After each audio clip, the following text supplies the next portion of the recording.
Good morning, students. How are you all? Students, today we'll start with EVS chapter 8 birds. Okay? Birds. अभी हम लोग क्या क्या पढ़ चुके हैं बेटा? We have started with animals, है ना? Animals में हमने पढ़ा था कि there are insects, there are birds. These all come under animals only. Okay? आज हम third type of animal that is birds के बारे में पढ़ेंगे. ओके, बर्ड्स यानी कि पक्षी. Okay, let's start. You have to read with me. One day early in the morning Anand and Aparna went to a park for a walk. They were surprised to hear a blend of many sounds coming from trees. क्या हुआ?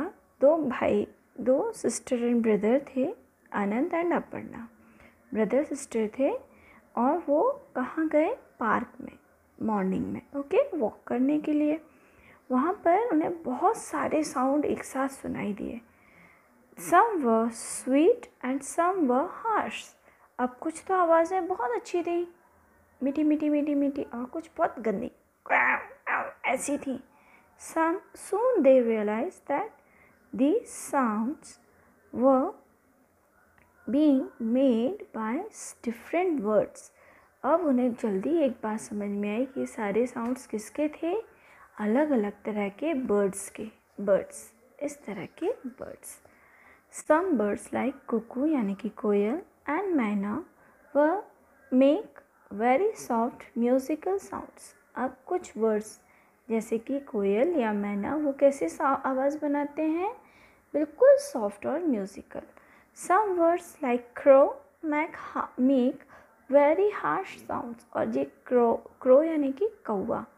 कौवा कैसी आवाज़ निकालता है? काव यानी कि बहुत हार्श रफ आवाज़ निकालता है.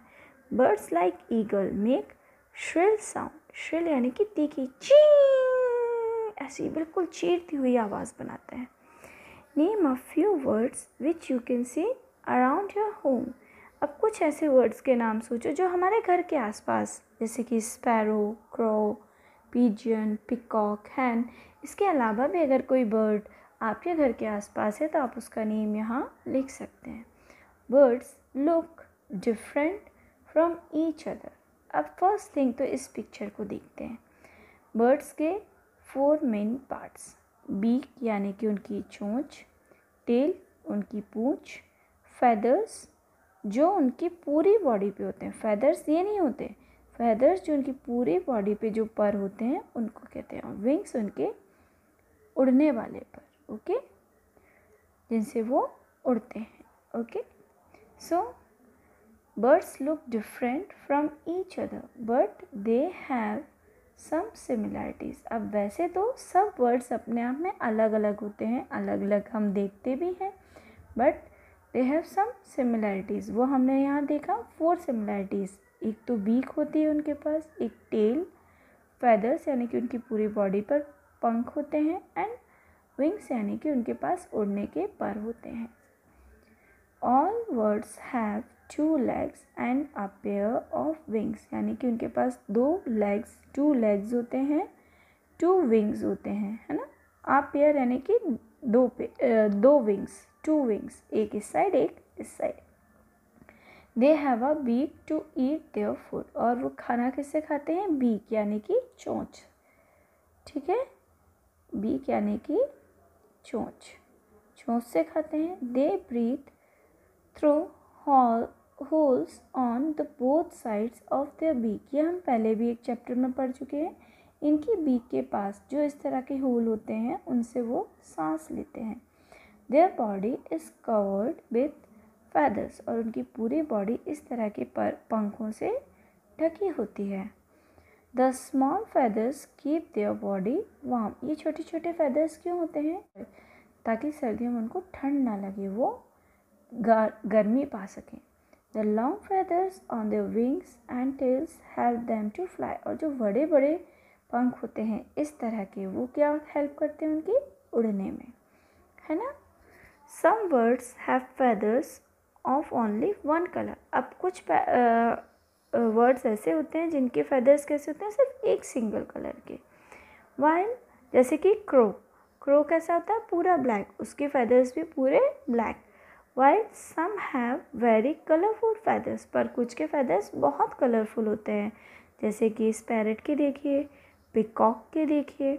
Most of the words can be recognised by the colour and shape of their feathers. अब अधिकतर सारे बर्ड्स को हम कैसे पहचानते हैं, फर्स्ट थिंग उनका कलर, सेकंड उनका शेप, किसका, उनके फेदर्स का। जो उनका फेदर्स का शेप होता है वो हर वर्ड का अलग, जैसे हमारी नोज़ का शेप, हमारी आइज़ का शेप अलग अलग होता है, वैसे ही हर बर्ड के फेदर का शेप अलग अलग होता है। ये देखिए, देखिए, look at this pictures, you can recognise with them ना। Recognise the word by the feather shown in the picture. देखिए, ये स्पैरो के फेदर है, ये क्रो का है, ये पैरट का है और ये पिकॉक का है ना। Ostrich, penguin and kiwi are birds that can not fly. अब कुछ वर्ड्स ऐसे भी होते हैं जो उड़ नहीं सकते, ओके। उनके एग्जाम्पल क्या है, ostrich, penguin and kiwi, they can not fly, okay. क्यों, या तो उनके पंख उनकी बॉडी से इतने छोटे होते हैं, या उनके पास बाकी उड़ने लायक प्रॉपर्टीज़ नहीं होती। Most birds make nests on the trees with the help of grass, leaves and twigs। अब नॉर्मली ऐसा ही नेस्ट बनाते हैं, हर पक्षी ऐसा ही नेस्ट बनाता है, और उसमें क्या रहता है, या घास फूस, लीव्स, ट्विग्स, यानी कि ऐसे रेशे वेशे कहीं पड़े मिल जाते हैं वो। They use the nest to lay eggs and protect their young ones. और ये क्यों ऐसे नेस्ट क्यों बनाते हैं, ताकि वो उनमें अपने अंडे दे सकें, okay. But birds do not have teeth, पर बर्ड्स के पास टीथ नहीं होते। They use their beak and claws to break, tear और च्यू देयर फूड। अब वो क्या करते हैं, अपने पंजों और चोंच की मदद से अपना खाना खाते हैं। अगर दाने होते हैं तो सीधे सीधे चोंच से खा लिए, पर अगर ऐसा कोई खाना है जिसको उन्हें तोड़ना है तो क्लॉज, देखिए इस तरह से जैसे पिकॉक कर रही है, उसकी हेल्प से वो अपने खाने को तोड़ के खा सकते हैं। Most of the words eat both plant products and meat, यानी कि ये कैसे होते हैं, बताइए मुझे। बर्ड्स किस तरह के एनिमल हुए, ओमनीवर्स। किस तरह के, ओमनीवर्स। क्यों ओमनीवर्स क्यों हुए, क्योंकि ये हर तरह का खाना खा सकते हैं, प्लांट्स का भी, प्लांट प्रोडक्ट्स को भी और एनिमल प्रोडक्ट्स को भी। Some birds eat only the flesh of other animals, पर कुछ बर्ड्स ऐसे होते हैं जो सिर्फ एनिमल्स को ही खाते हैं, लाइक पिकॉक, ईगल, है ना ये, या आपने गिद्ध का नाम सुना हो, ये सिर्फ और सिर्फ किनको खाते हैं, एनिमल्स को ही खाते हैं। Words which live in cold places come to warmer places in winters in search of food and shelter। अब कई बार कई ऐसे बर्ड्स होते हैं जो वैसे तो बहुत ठंडे रीजन्स में रहते हैं, पर गर्मियों के टाइम पर जब बहुत ज़्यादा ठंड पड़ती है तो किस जगह पर आ जाते हैं, उन जगहों पर जहाँ कम ठंड पड़ती है, गर्म जगहों पर। जैसे हर साल गर्मियों में हमारे इंडिया में भी बहुत सारे बर्ड्स आते हैं ठंडी जगहों से। क्यों आते हैं, ताकि उन्हें यहाँ पर खाना भी मिल सके और शेल्टर यानी कि घर भी मिल सके। सच बर्ड्स कॉल्ड माइग्रेटरी बर्ड्स, इनको हम क्या कहते हैं, घुमंतु पक्षी। माइग्रेटरी बर्ड्स यानी ये एक जगह नहीं रहते।